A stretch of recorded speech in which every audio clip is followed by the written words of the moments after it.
Τι είναι αυτό? Ένα σφουργίτη.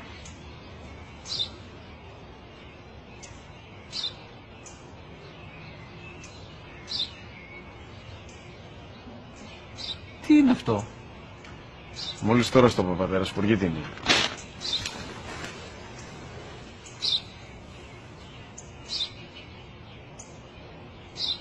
Τι είναι αυτό? Ένα σπουργίτη είναι, πατέρα. Ένα σπουργίτη. Σπου-γι-τι.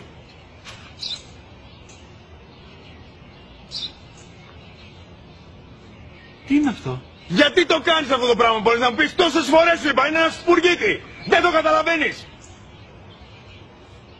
Πού πας?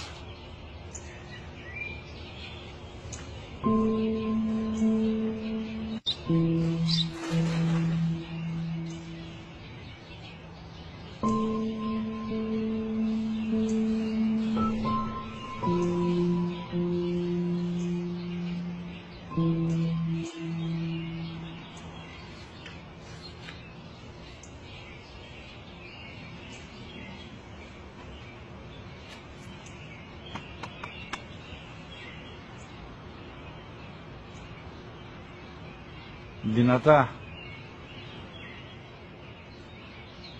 Σήμερα ο μικρός μου γιος που πριν λίγες μέρες έκλεισε τα 3 καθόταν μαζί μου έξω στο πάρκο όταν ένας σπουργίτη ήρθε και κάθισε απέναντί μας.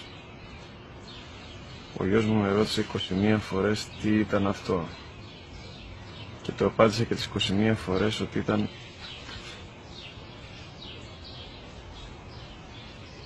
ένα σπουργίτη. Τον αγκάλιασα τρυφερά και τις 21 φορές που μου έκανε την ίδια ερώτηση, ξανά και ξανά, χωρίς να εκνευριστώ, νιώθοντας στοργή για το αθώο μου αγοράκι.